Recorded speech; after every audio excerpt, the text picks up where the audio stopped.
This woman is being scolded for being outside without a face mask and was chased back into her home. These people are being admonished for hanging out in a group. They were all caught by Chinese authorities who've been deploying drones equipped with high-resolution cameras and loudspeakers. It's one part of China's massive surveillance strategy to tackle the spread of the coronavirus, which has reached just about every region in the country. The virus has infected more than 80,000 in China, resulting in the deaths of more than 2,000 people in the country, far surpassing the death toll from SARS. The difference between 2003 and 2020, is really enormous in terms of the government's reliance on and development of surveillance technology. Almost none of these tools were on offer at that time.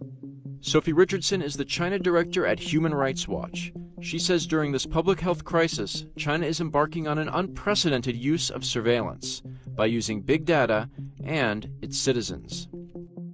So what exactly is China's surveillance strategy, and can it work to battle the epidemic?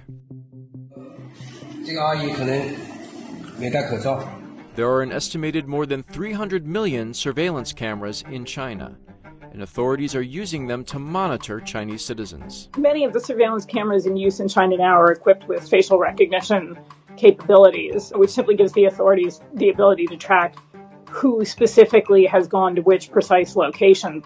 Combine that with data scraped from hospital records, police files, and public transportation history.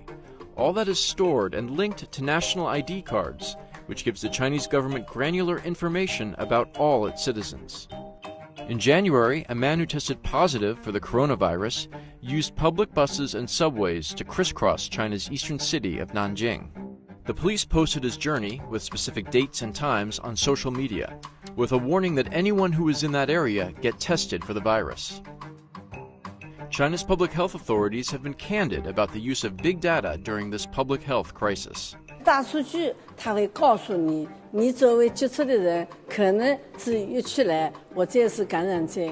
They even developed a mobile phone app called the Close Contact Detector.